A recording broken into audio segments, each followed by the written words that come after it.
Assalamualaikum warahmatullahi wabarakatuh. A'udzu billahi minasyaitonir rajim. Bismillahirrahmanirrahim. Alhamdulillahi rabbil alamin. Allahumma salli wa sallim ala sayyidina Muhammad wa ala ali sayyidina Muhammad.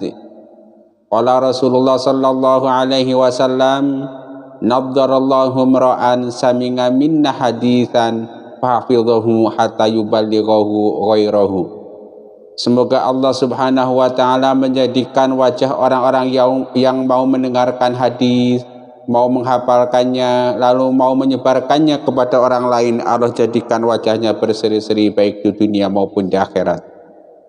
Semoga Allah juga menjadikan orang-orang yang mau menonton video ini, mensubscribe lalu men-share-nya, Allah jadikan orang yang sukses di dunia maupun di akhirat kelak bersama Rasulullah sallallahu alaihi wasallam di dalam surga. Allahumma amin.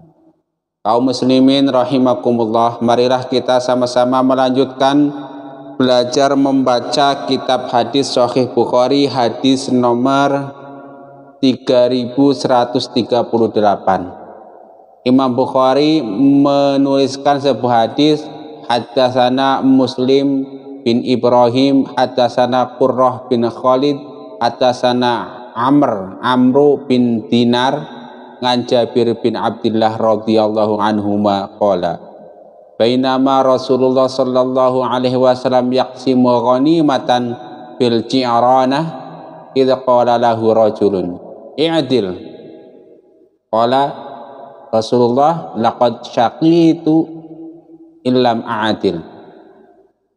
Artinya hadis nomor 3138. Muslim bin Ibrahim meriwayatkan kepada kami, dia berkata, Qurrah bin Khalid telah meriwayatkan kepada kami, Amr bin Dinar meriwayatkan kepada kami, dari Jabir bin Abdullah radhiyallahu anhuma, dia berkata, saat Rasulullah sallallahu alaihi wasallam membagi-bagikan harta ghanimah di Ji'ranah, tiba-tiba seorang laki-laki berkata kepada beliau, berlaku adillah. Beliau bersabda, sungguh sudah pasti aku celaka jika tidak berlaku adil. Kaum muslimin rahimakumullah, mari kita lihat posisi hadis nomor 3138 ini dalam kitab Sahih Bukhari. Nah, hadis nomor 3138 ini oleh Imam Bukhari diletakkan pada kitab ke-57, yaitu tentang kitab seperlima. Kitab yang menjelaskan tentang seperlima, tentu seperlima harta rampasan perang maksudnya. Lalu pada kitab 57 ini oleh Imam Bukhari diletakkan pada bab 15, yaitu bab sebagian dalil yang menunjukkan bahwa khumus atau seperlima adalah untuk kepentingan kaum muslimin. Nah, jadi jelas bahwa dengan hadis ini Imam Bukhari itu ingin mengatakan bahwa seperlima harta rampasan perang itu boleh digunakan untuk kemaslahatan kaum muslimin, kira-kira begitu. Itu satu hal. Yang kedua, dengan hadis ini Imam Bukhari juga ingin mengatakan bahwa Rasulullah Shallallahu Alaihi Wasallam itu sebagai orang yang adil. Kemudian kebijakan Rasulullah Shallallahu Alaihi Wasallam itu sudah pasti adil, termasuk kebijakan beliau membagi harta rampasan perang untuk kemaslahatan kaum muslimin. Oke. Tapi meskipun demikian, ada saja orang yang tidak puas dengan kebijakan dan keputusan kaum muslimin, dengan kebijakan dan keputusan Rasulullah Shallallahu Alaihi Wasallam. Di antaranya siapa? Nah, kalau pada hadis ini itu hanya disebutkan idqala rajulun, laki-laki saja, tidak disebutkan identitas siapakah laki-laki ini, dari mana asalnya, apa pemikirannya. Itu nanti mau diungkap pada hadis-hadis berikutnya. Karena hadis nomor 3138 ini merupakan rangkaian sekitar 16 hadis. Nah, jadi ini hadis yang pertama nih. Nanti Anda akan mendapatkan sekitar 15 hadis berikutnya yang berkaitan satu topik ini. Yaitu topik dalam kerangka bahaya laten PKI itu. Bahaya laten PKI maksudnya itu bahaya laten pemikiran Khawarij internasional atau bahaya laten partai Khawarij internasional atau boleh juga bahaya laten pemikiran Khawarij Indonesia misalnya. Bahaya laten partai Khawarij Indonesia atau bahaya laten partai komunis Indonesia juga nggak masalah, karena nanti pada sebagian ayat ini ada mulhidun, yaitu orang-orang yang berpaling dari agama, termasuk tentu ateisme atau PKI itu. Nah, kita lanjut ya, itu yang pertama. Yang kedua, Imam Bukhari juga ingin mengungkapkan bahwa ada saja orang-orang yang tidak percaya kepada Rasulullah Shallallahu Alaihi Wasallam, ada saja orang-orang yang tidak percaya terhadap kebijakan-kebijakan Rasulullah Shallallahu Alaihi Wasallam yang adil, yang sudah pasti adil. Siapa? Dan di sini disebutkan hanya seorang laki-laki. Kalau pengen tahu detail nanti pada hadis berikutnya. Nah, siapa laki-laki ini? Nah, laki-laki ini karena kata-katanya tersebut i'dil ya Rasulullah, kemudian dia itu menjadi seorang yang munafik, menjadi seorang yang khawarij, menjadi seorang yang celaka wailak, menjadi seorang yang rugi, menjadi seorang yang kecewa, kira-kira begitu. Jadi dengan kata-katanya i'dil itu dia langsung mendapatkan 5 kerugian. Pertama, dia menjadi orang yang munafik. Yang kedua, dia menjadi orang yang celaka. Yang ketiga, dia menjadi orang yang kecewa. Yang keempat, dia menjadi orang yang rugi. Dan yang kelima, dia menjadi orang yang khawarij, kira-kira begitu. Nah, kenapa dia celaka? Nah, dengan kata-katanya itu kan membuktikan bahwa dia itu tidak percaya kepada Nabi seorang yang adil, padahal Nabi sudah pasti adil. Dengan kata-katanya itu membuktikan bahwa dia itu tidak percaya terhadap kebijakan Rasulullah Shallallahu Alaihi Wasallam, kebijakannya itu adil. Maaf. Padahal kebijakan Nabi itu udah pasti adil.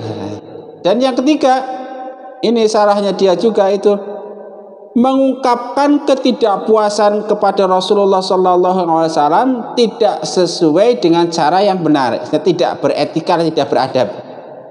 Boleh saja kita mengungkapkan sesuatu kepada Rasul, tetapi harus dengan cara dan adab yang pantas. Kira-kira begitu. Tiga akibat yang ditimbulkan karena protes laki-laki ini kepada Rasulullah Shallallahu Alaihi Wasallam. Nah, masuk pada intinya. Nah, dari hadis nomor 3138 ini kita itu bisa memahami 3 hal. Itu 3 hal cikal bakal tentang pemikiran Khawarij. Nah, salah satu pemikiran Khawarij itu orang-orang yang banyak tidak percaya terhadap pemimpin yang sah. Itu protes melulu lah. Misalnya kalau dalam konteks Indonesia itu misalnya ada seorang pemimpin, seorang presiden yang sudah terpilih secara sah dan meyakinkan, misalnya sudah disahkan oleh KPU, sudah disetujui oleh DPR MPR, dilantik, tiba-tiba orang ini masih beranggapan bahwa pemimpin itu tidak adil. Nah, kemudian juga sudah disahkan oleh MUI, sudah disahkan oleh ormas terbesar misalnya NU, kemudian Muhammadiyah, lalu Persis misalnya, ada 3 itu udah. Seharusnya kalau kita sudah punya presiden yang sudah disahkan oleh KPU, oleh Bawaslu, oleh DPR MPR, kemudian secara agama sudah disetujui oleh MUI, kemudian oleh ormas-ormas Islam terbesar seperti NU, Muhammadiyah dan Persis, sudah. Jadi kita rakyat biasa itu nggak ada alasan untuk tidak menganggap itu pemimpin yang sah. Nah, kalau kita masih beranggapan dia bukan pemimpin yang sah, hati-hati, jangan-jangan kita terjebak dalam pola pikir orang-orang Khawarij. Begitupun ketika pemimpin yang sah ini kemudian membuat suatu kebijakan, misalnya membuat suatu peraturan. Kalau peraturan tersebut misalnya sudah disetujui oleh DPR MPR, lalu lembaga-lembaga agama seperti MUI, NU, Muhammadiyah dan Persis sudah sepakat juga, sudah bagi umat Islam itu nggak ada alasan untuk tidak mengikuti peraturan tersebut. Nah, siapa kita mau berbeda dengan MUI misalnya, mau berbeda dengan NU misalnya, mau berbeda dengan Muhammadiyah misalnya, kan kira-kira begitu. Nah, kecuali kalau DPR MPR belum menyetujui, kemudian MUI juga belum menyetujui, atau kemudian NU Muhammadiyah juga belum menyetujui, karena kita ada peluang untuk tidak sepakat dengan kebijakan penguasa yang sah. Atau beginilah, kalau terpaksa kita itu tidak setuju dengan pemimpin yang sah, kalau terpaksa kita itu tidak setuju dengan kebijakan pemimpin yang sah, maka yang ketiga, cara menyalurkan aspirasinya harus dengan cara yang baik dan benar. Nah, dalam konteks Indonesia tentu harus sesuai dengan konstitusi. Misalnya kalau mau demo sesuai aturan demonstrasi. Kalau mau menyalurkan aspirasi lewat lembaga kepresidenan, salurkan sesuai konstitusi. Kalau mau lewat lembaga DPR MPR, salurkan sesuai konstitusi. Atau mau lewat organisasi semacam MUI, salurkan secara baik dan benar. Mau lewat NU Muhammadiyah, itu dengan cara baik yang benar. Nah, ini kan ada 3 ciri. Nah, kalau seseorang mengumpulkan 3 ciri ini, satu, tidak percaya terhadap pemimpin yang sah, kedua, tidak percaya terhadap kebijakan pemimpin yang sah, dan yang ketiga, menyalurkan ketidakpercayaannya tersebut tidak sesuai konstitusi, hati-hati, jangan-jangan ente itu punya pemikiran-pemikiran khawarij yang membahayakan umat Islam, membahayakan agama Islam, membahayakan bangsa dan negara. Nah, tetapi kalau misalnya tidak klop 3-tiganya, misalnya Anda tidak percaya terhadap pemimpin yang sah, tidak percaya terhadap kebijakannya, tapi masih menyalurkan dengan cara-cara yang konstitusional yang benar, insya Allah dia masih selamat dari paham-paham khawarij. Atau sebaliknya, kepada pemimpinnya percaya, tapi kebijakannya nggak percaya, menyalurkannya dengan baik dan benar misalnya, itu masih insya Allah itulah. Jadi tetap apapun yang terjadi, kita harus taat pada konstitusi. Supaya apa? Supaya untuk mencegah kemudaratan yang lebih besar. Dan saya kira untuk hadis yang nomor 3138 ini cukup. Dan nanti Anda bisa mengikuti berikutnya. Dari sini kita tahu bahwa ada cikal bakal pemikiran khawarij yang bisa kita pelajari dari hadis ini, yaitu satu, tidak percaya terhadap pemimpin yang sah, kedua, tidak percaya terhadap kebijakan pemimpin yang sah, yang ketiga, menyalurkan aspirasi tidak sesuai dengan konstitusi. Itu yang pertama. Yang kedua, ada kita kira-kira begini nih, kira-kira kita sudah menemukan cikal bakal nenek moyang orang khawarij, yaitu siapa? Rajulun ini. Ikuti ceritanya nih. Rajulun ini nanti akan menjadi munafik, akan menjadi khawarij, akan menjadi yamruki, terus ikati aja nih. Hadis pertama, ya kan? Ada sekitar 15 hadis, yaitu udah ya, cikal bakal nenek moyang khawarij sudah ketemu, yaitu rajulun. Pola pikirnya sudah ketemu, yaitu tadi itu kontrak pemerintah, istilahnya dia menjadi oposisi, tapi oposisi yang tidak semestinya. Nah, kalau dalam konteks Indonesia, oposisi dibenarkan, cuman dengan cara yang baik yang benar, menjadi partai oposisi yang sesuai konstitusi, justru atau menjadi kritikus yang sesuai dengan konstitusi, jangan menjadi kritikus liar gitu kan, jangan menjadi oposisi liar, oposisi yang sesuai dengan konstitusi gitu kan. Justru itu dalam negara demokrasi sangat dianjurkan untuk mengkontrol kebijakan pemerintah agar tetap sesuai dengan koridor yang berlaku. Ya, mudah-mudahan bermanfaat. Jangan lupa like dan subscribe untuk mengetahui tentang bahaya laten PKI, yaitu bahaya laten pemikiran khawarij Indonesia, pemikiran khawarij internasional. Untuk mengetahui bahaya laten partai khawarij internasional, partai khawarij Indonesia, itu juga ada partai komunis Indonesia. Silahkan, mudah-mudahan bermanfaat. Jangan lupa umat Islam bersaudara, salam satu sanad, salam satu nasab, umat Islam bersaudara. Rabbana taqabbal minna innaka antas samiul alim wa tub alaina innaka antat tawwabur rahim. Subhanakallahumma bihamdika asyhadu an la ilaha illa anta astaghfiruka wa atubu ilaik. Wa afa minkum. Wassalamualaikum warahmatullahi wabarakatuh.